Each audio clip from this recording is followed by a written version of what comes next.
یہ دو ہی چیزیں نہیں ہیں اور یہ دو ہی انہوں نے بیڑا غرق کیا ہے ہمارا. لیکن جب وہ تو بیڑا گورنمنٹ نے غرق کیا ہوا ہے نا, ہم تو خوش رہنے پر اللہ نے ہمیں پابندی نہیں لگائی. تو آپ اسی کو انجوائے کرو. دیکھو اب کراچی میں برساتی کھڈے کتنے ہو گئے نا بارش ہوتے ہی. اچھا کلائمیٹ ایسا چینج ہوا ہے کہ بارش بھی عجیب قسم کی ہو رہی ہے. ادھر آ رہا ہے کہ جی سمندری طوفان آ رہا ہے, اور واقعی آیا ہوا بھی ہوگا. اس کے پڑوس والے علاقے میں نلکے میں بھی پانی نہیں ہوگا.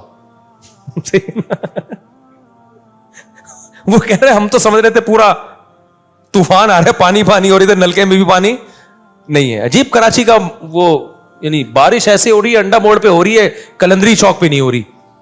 عجیب ہی سیٹ اپ چل رہا ہے. تو انجوائے کرو اس کو. تو وہ دیکھو کتنے کھڈے ہیں نا, وہ ٹک ٹاکر نے کیسا انجوائے کیا کراچی میں بارش میں. جو کھڈے اتنے بات پہ آپ کو چھلانگے مار کے, تو اس نے اولمپک کی تیاری کر رہے ہیں نا گھر میں, لمبی لمبی چھلانگے مار رہے ہیں. ماں نے پوچھا اولمپک کی, کہہ رہے بعد میں پتا چلا یہ کراچی کے کھڈوں کو کراس کرنے کی ٹریننگ لے رہا ہے. میں نے کہا چلو اتنی ٹینشن میں اس نے. تو اس لیے جت حد تک ممکن ہے خوش رہنے کی کوشش کیا کرو. اللہ کو غمزدہ لوگ پسند نہیں ہیں. ہر وقت دکھڑے, یہ ہو رہا ہے, فلانا ہو رہا ہے, ڈمکانا ہو رہا ہے. اور اللہ کو خوش لوگ پسند ہے. ہاں دکھ صرف ایک ہونا چاہیے, وہ کیا ہے بھئی آخرت میں پتہ نہیں کیا بنے گا. اس کے علاوہ اللہ نہیں چاہتے کوئی دکھ ہو آپ کو. دوسری بات یہ کہ گھروں کے جھگڑوں کو بھی بڑھایا مت کرو. گھروں کے جھگڑوں کو, ہمارے ایک دوست تھے سفر میں, ان کا اپنی بیوی سے پھڈا ہو گیا. فون پہ طبیعت سے چل رہی ہے نا, تیری ایسی کی تیسی, وہ ادھر سے اس کو جواب آ رہا ہے.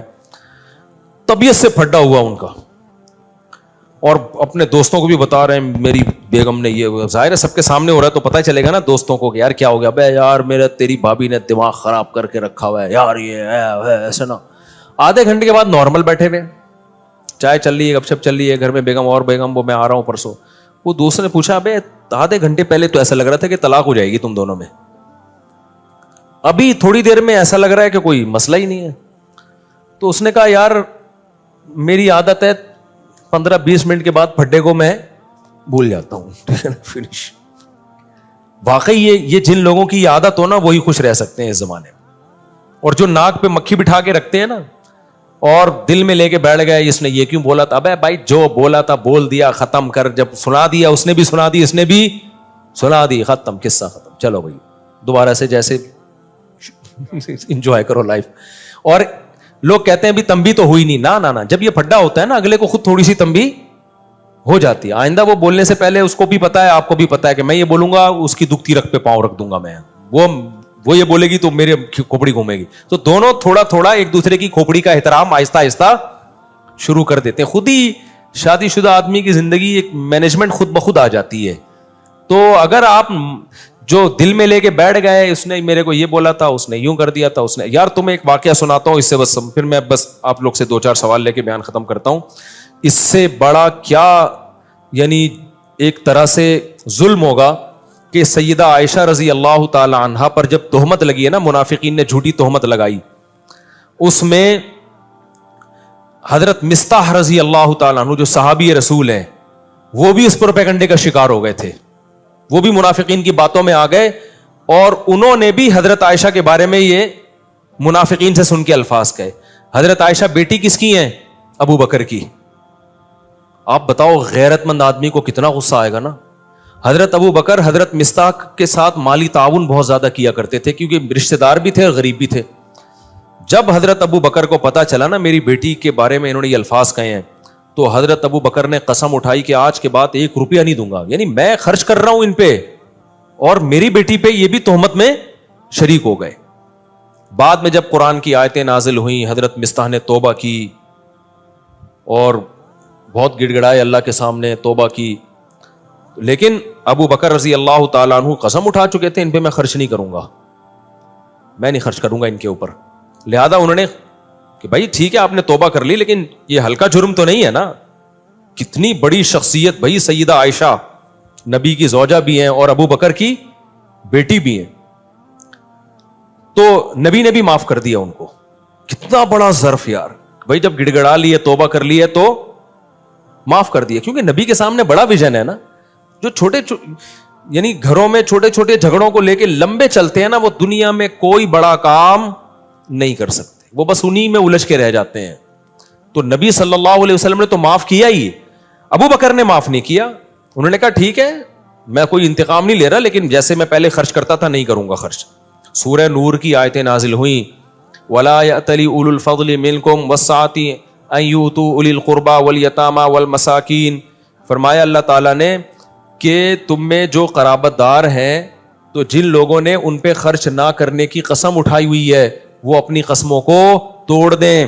الا تحبون ان یغفر اللہ لکم, کیا تم چاہتے نہیں ہو کہ اللہ تمہاری غلطیوں کو بھی معاف کرے؟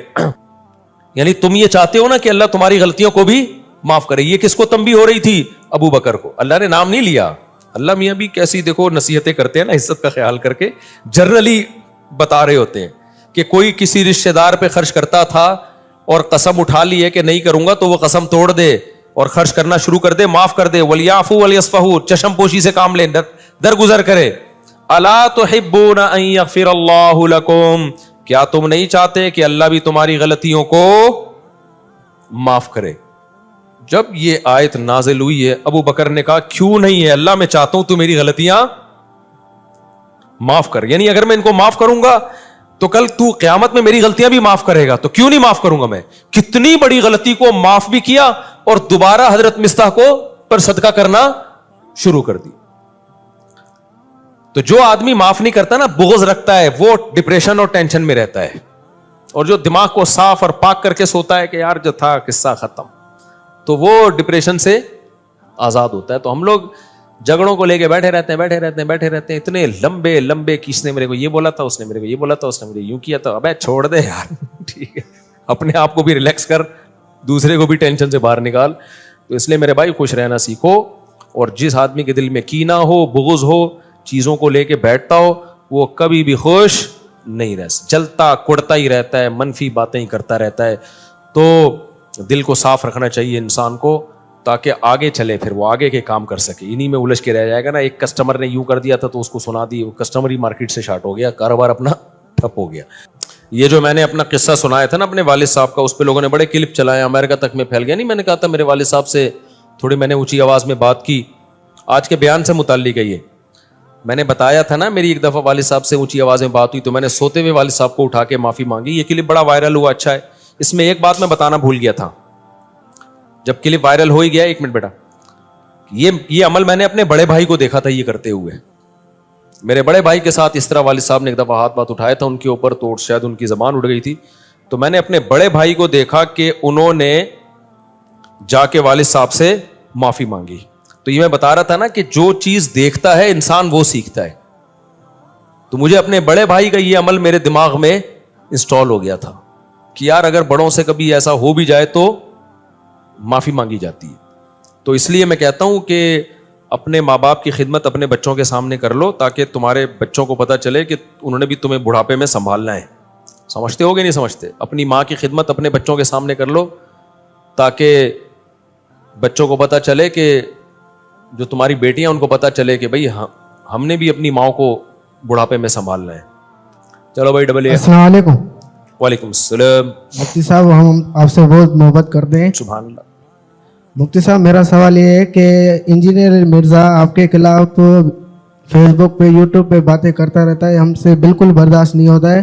ہم آپ سے بہت محبت کرتے ہیں, اور اس کو کوئی بات سمجھاؤ, اس کو کوئی ایسے پیغام دو تاکہ وہ ایسے آپ کے خلاف بات نہیں کرے, ہمارے سے بالکل برداشت نہیں ہوتا. دیکھو یہ جو انجینئر کی بات ہے نا, یہ میرے خلاف, میں تو ایک شخصیت ہوں, ہمارے خلاف تو بہت سے لوگ بولتے ہیں, اور تو بولیں کوئی وہ بھی نہیں ہے, ہم کوئی دودھ سے دھلے ہوئے نہیں ہیں.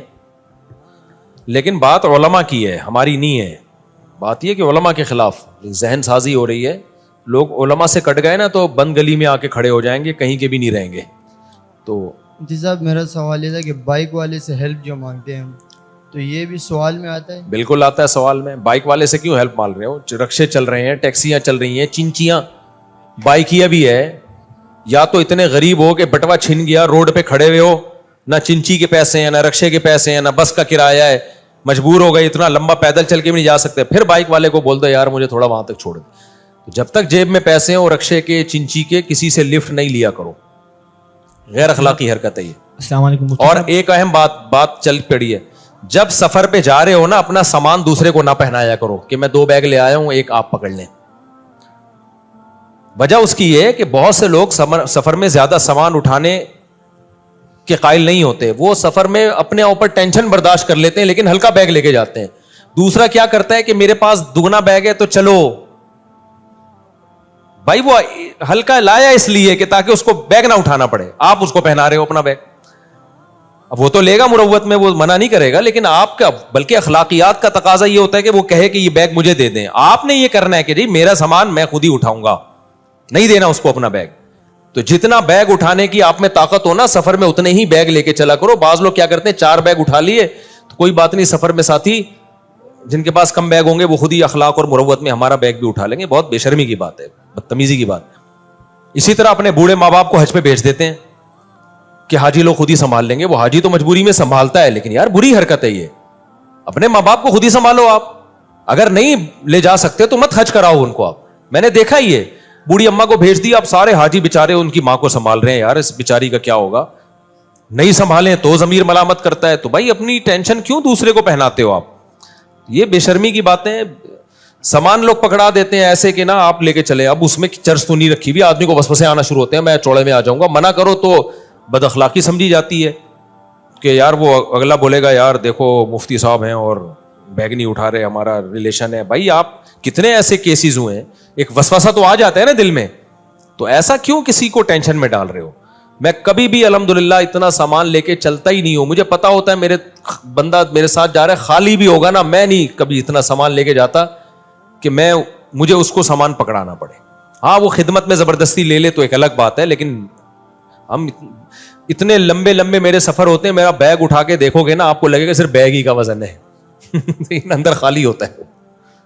سمجھ رہے ہو کہ نہیں سمجھ رہے؟ بالکل ایسے ہوا ہی بس شو مارنے کے لیے بیگ ہے, ورنہ بہت دفعہ تو میں ایسے ہی جا رہا ہوتا ہوں. میں جب امریکہ گیا تھا نا تو ایک تھیلے میں 2 کپڑے ڈالے اور تو شکر ہے گھر والوں نے مجھے روک لیا کہ نہیں یہ بیگ ہے اور ایسے ہے. میرے والد صاحب حج کر کے آئے تھے ایک تھیلے میں. میرے والد صاحب حج کر کے کیسے آئے تھے, اور حج بھی اس زمانے میں 40 دن سے کم کا نہیں ہوتا تھا. ایک تھیلا تھا, والد صاحب اس وقت بریف کیس وغیرہ کا بھی زیادہ رواج نہیں تھا. ایک تھیلا تھا اس میں 2 جوڑے ڈالے, وہی اٹھا کے نکل لیے, اسی کو دھو کے پہنتے رہے. واپسی پہ وہی تھیلا لے کے آئے ہیں تو بولٹن مارکیٹ چلے گئے خریداری کے لیے, شاید گھر میں کچھ لینے کے لیے نا کہ چلو بولٹن سے خرید لیتا ہوں, وہاں سے نہیں خریدا ہوگا. تو کسی نے دیکھ لیا تو کہا کہ حافظ صاحب کہتے تھے میرے والد صاحب, حافظ صاحب آپ بہت دنوں سے غائب تھے, کہاں تھے؟ انہوں نے کہا میں حج کرنے گیا ہوا تھا. پہلے حج ایسے نہیں ہوتا تھا, حج کرنے جا رہے ہیں سارے رو کے رخصت, سب گلا سنا معاف. اب تو حج آسان ہو گیا نا, پہلے ایسے نہیں تھا. حاجی صاحب جا رہے ہیں اور ایئرپورٹ پہ پبلک اور جناب کہا سنا سب معاف, لائٹیں لگا کے, پھر جب آ رہے استقبال کے لیے لوگ کھڑے ہوئے رو رہے ہیں, ہار پھول پہنا رہے ہیں. ہمارے ابا ایسے ماشاءاللہ سادہ طبیعت کے تھے, نہ جانے کا کسی کو بتایا نہ آنے کا کسی کو, ایسے پتلی گلی سے گئے حج کر کے, پتلی گلی سے. ہلکے رہو, یہ میں شو مارنے کے لیے نہیں بتا رہا, نہ دوسرے کو ٹینشن دو اور نہ خود ٹینشن لو, ہنسی خوشی زندگی گزارو. السلام علیکم مفتی صاحب, سوال یہ ہے کہ نا اسلام اخلاقیات کی تعلیم دیتا ہے, تو ایسی کون سی امتیازی تعلیمات ہے جو ہمیں دوسرے مذاہب سے الگ کرتی ہیں, یا وہ لوگ جو مذہب کو نہیں مانتے تو ان کے نزدیک بھی اخلاقیات وہی ہیں جو اسلام کے نزدیک؟ دیکھو کچھ چیزیں تو ان کے نزدیک اور مسلمانوں کے نزدیک ایک ہی ہے. مسکرا کے بات کرنا حدیث میں آتا ہے صدقہ ہے, تو گورا بھی مسکرا کے بات کرتا ہے اسلام میں, تو یہ اسلام کی تعلیمات گورے بھی, یعنی وہ کون سی چیزیں, ان کا سوال یہ کہ جو اسلام کو دوسروں سے ممتاز کرتی ہیں. بھائی اسلام کو دوسروں سے ممتاز جو چیز کرتی ہے, نمبر 1 اسلام میں رشتوں کی اہمیت ہے, پہلے ہے. گوروں میں یہ نہیں ہے. تو اللہ نے کہا کہ نہیں, ماں باپ کے ساتھ ایٹیٹیوڈ تمہارا بہت زیادہ اچھا ہونا چاہیے دوسروں کی نسبت. پھر نامحرم سے تمہیں فری ہونے کی اجازت نہیں ہے.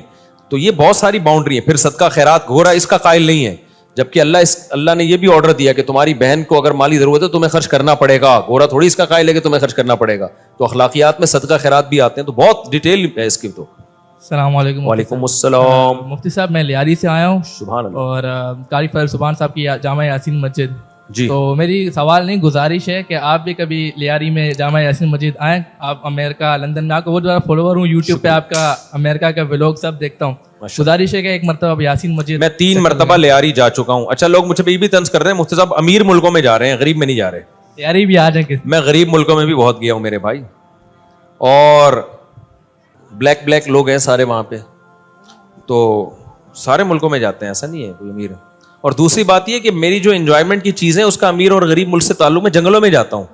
جنگل تو غریب ملکوں کے زیادہ اچھے ہوتے ہیں, سمجھ رہے ہو, اس میں جنگل پناہ زیادہ ہوتا ہے. امیروں کے تو جنگل بھی ایسا لگتا ہے کہ اب بڑے تمیز سے درختوں کو لائن لگا کے, وہ نیچرل پناہ آتا ہی نہیں ہے اس میں. امریکہ میں اتنے جنگل ہیں, امریکہ میں یار کچھ بڑی خاندانی چیزیں ہیں, ماننی پڑیں گی. وہ ایک بالش جگہ پورے امریکہ میں ایسی نظر نہیں آئی جو مٹی ہو. وہاں پہ مٹی سے میری مراد بغیر گھاس کے اور بغیر گرینری کے, ایسا مینج کیا ان لوگوں نے. یعنی جیسے ہم باہر نکلتے ہیں نا, کہیں گھاس نظر آئے گی, کہیں بغیر گھاس کے خالی مٹی والی جگہ, کہیں مٹی نہیں ہے. یعنی اتنی سی جگہ دیکھنے کو ہم ترس گئے کہ کوئی تھوڑی سی جگہ نظر آئے جہاں پودے نہ ہوں, ایسا. اور جنگلوں کے بیچ میں ریزیڈینشل ایریاز ہیں, یعنی آپ کا محلہ ختم ہو رہا ہے تو جنگل شروع ہو رہا ہے. اتنی گارڈننگ ہے, اتنی گرینری ہے وہاں پہ. تو ان لوگوں نے اپنے ملک پہ بڑی محنت کی ہے. حالانکہ درخت لگانے کی ہماری حدیث, ہمارے نبی نے زیادہ فضیلت بیان کی ہے, لیکن ہم کیا کر رہے ہیں کہ لگانے کے بجائے کاٹنے کو فوکس کر رہے ہیں.